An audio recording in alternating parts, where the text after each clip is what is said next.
when you won the £5,000, which Yeah. you felt awful about. I still do. And it's my money, and it's yours. I only stole it from myself, and I still feel bad now. But you know, I was so pleased that because we were talking about it on the show that because Jack went and won his £24,000. Yeah. And he came out, and the first thing he said was, "We're all going to have a wicked holiday." Yeah. Now we're at home pausing it. Sky Plus did some maths. A wicked holiday is about £3,000 each. Yeah. There were 6 of you. That's about 18 grand. That's not a lot left out of £24,000. What a daft thing to say. Well, Jack has never been on an aeroplane. He's never ever left the country.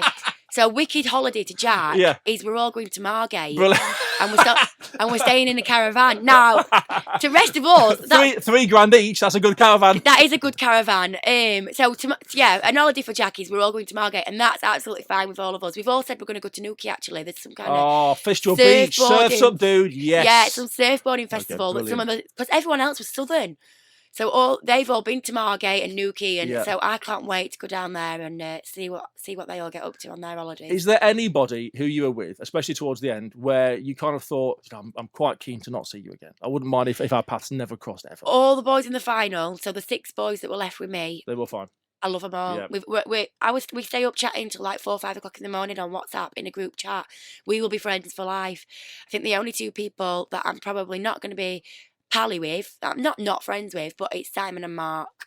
They're just not the kind of people that I would want to hang around with in real life. But I've got absolutely utmost respect for them. They did what they had to do, and I haven't got a bad word to say about them, really. Was Christian niggling you towards the end? Because a few times he was saying that you were niggling him. Yeah. But I think it was the fact that he didn't really get your humour, and you weren't having a go. You were fine. Things about him being camp and asking him if he likes guys and stuff. It was funny, but he didn't, I wouldn't mind it, but he seemed to be quite offended by it, didn't he? Well, the joke in the house was what the guys were saying, and they made me realise is if you're absolutely fine with who you are, you can laugh along with things like that. Yeah.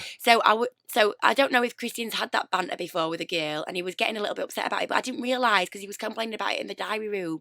So I was continuing to do it and saying, "You're from Blackburn, what are you talking like this for?" and trying to mock his accent, but only in a joking way. But obviously he was getting upset about it. Now I feel awful, but at the time I didn't realise that I was upsetting him so much. Yeah. I mean, I think, the show is nearly over when you get upset over taking 2 muffins, not 1. When the breakfast comes out. I mean, that almost ruined his day, didn't it? That was, he really went off the handle at that one. But my point was, you've got 2. That means somebody else might not be able to have 1 of that type of muffin. I know this sounds... you still know the argument. You've seen it on Sky, haven't you? this is one of the arguments that were etched in my brain. And I know to people at home, they're probably thinking, leave the boy alone, let him eat 2 muffins. But it's like, Christian, don't be greedy.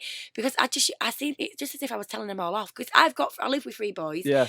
So I'm like, you know what it's like. Don't do this. Food is currency. I'm following around picking the pants up. So I feel like I can tell them off when I want to tell them off. Yeah, and food is currency, yeah. What happened when you walked out the fire door when you said you were going to go? Bear in mind, we're all rooting for you here. We're watching it. Oh, God, she's gone. Yeah. And you walked out because you're upset about, if you didn't see it, it's all over the £5,000 that Chloe took, and you're bothered about it being unfair on the rest of the house. So you walked out the fire door, but they got you back in. But what happened between you leaving and us seeing you again? Well, outside those fire doors, there's a camera run. So there's like a rat run all around the outside of the house, which is pitch black. So I just stood in this camera run, sobbing my heart out. In darkness. Like a 5-year-old, in absolute pitch black. And this security guard, this lady, comes up to me and gives me a big cuddle and says, "What are you doing out here?" And I'm just shouting, "Ring my mum, I'm going home. She'll pick me up now." Just sobbing my heart out, thinking this is the worst thing in the world. So they've dragged me into the diary room and made me sit down. And there was this particular big brother that seemed to talk absolute sense to me. This Irish guy that I've never clapped eyes on him, but I loved him. And after talking to him for a few minutes, and he's like, in real life, when somebody gives somebody £5,000, they're going to take that £5,000. It's yours, it's in your bank. You just concentrate on spending it and don't worry about what anyone else has to say. And he really taught me round. And I came back in the house and all the boys gave me a cuddle. And from then on, it seemed to be okay. It was all right. Yeah, but I just stood there like, because we thought you'd gone. We thought that's it. We thought, oh God, because by that point we knew, we were fairly sure you might win it. You'd walked out as a nation. We're going, get back in there. There's more to come. I'm supposed. I bet that looked absolutely terrible at home. I'm just stomping out the fire door like a 5-year-old. It looked real, and also as well. I think you're in that pressure cooker where you've got the pressure off people as well, and you're bothered about what their reaction's going to be and stuff, aren't you? All the time. I'm a people pleaser. I hate to be disliked, and to have met these amazing friends and them to have been disappointed in me, that broke my heart. And I begged Big Brother to take the money back. I love having friends, and I want to be everybody's best friend. So to think that people didn't like me angry or a little bit disappointed. I just couldn't take it, and maybe I should be a little bit more tougher. But at that time, I thought, no, pie face is not my friend. What am I going to do? I also bet that an awkward silence is just so intense in that house. Yeah, it is. When you've fallen out and stuff. You don't. Yeah. It's in that house. It may look big on TV. It is so small, and there's nowhere to go. So when I was avoiding Mark, for me to get away from him, he'd have to walk into one room and I'd have to walk past him to get away. And there's nowhere to hide. Everything you say can be heard. You take your microphone off, you can stand in the furthest corner away. He can still hear you. You can still hear you. You can't hide from anything. Yeah. So you don't get a second to yourself. And sometimes you just think, I just want a minute, but you can't have a minute in there. You've got to be seen at all times. Let me ask you a really crude question, but I know everybody will be desperate for the answer to. How do you go to the loo? Because they've got, because we saw many times Harry and Nick getting up to all manner of business in there. So how do you go and have a little moment to yourself? They go up to more than you think they go up to. I'll tell you that. But you filmed in the toilet. There's a microphone in the toilet, so you literally. Is there? There's not. No, there's. Is there a lock on the door? No, there isn't a lock. So what do you do? One Just of the whistle lads, the whole time. What do you do? Well, Kieran, one of the guys, would sing while he was on the toilet. Right. But I was lucky no one ever walked in on me. And I got to the end, and on the final day, I said, yes, I've been in here all this time. And I think it was only me and Danny.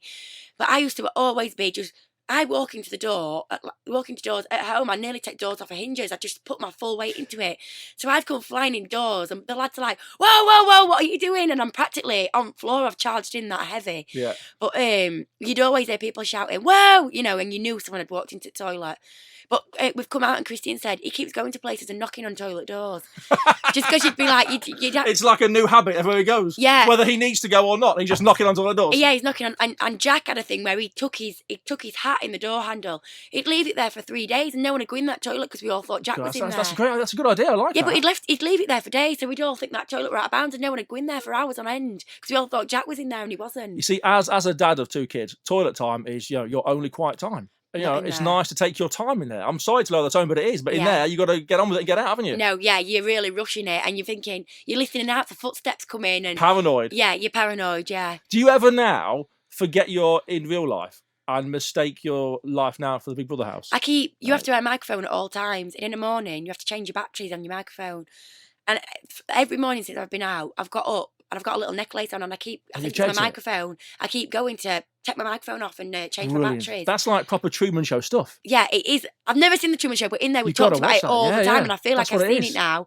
And just little things like I just keep watching what I'm saying, because I tried not to swear too much, but I'm the kind of person, I pick up bad habits. So if the lads are swearing, I'd start swearing, and I keep trying to watch what I'm saying so not to offend people at home. And I'm thinking, nobody minds if I F's and Jeffs. These are my friends. They do it as well. The show expects it, I think, as well, doesn't it? Yeah. Really? And as a girl, I felt like I didn't want to be swearing and letting people down.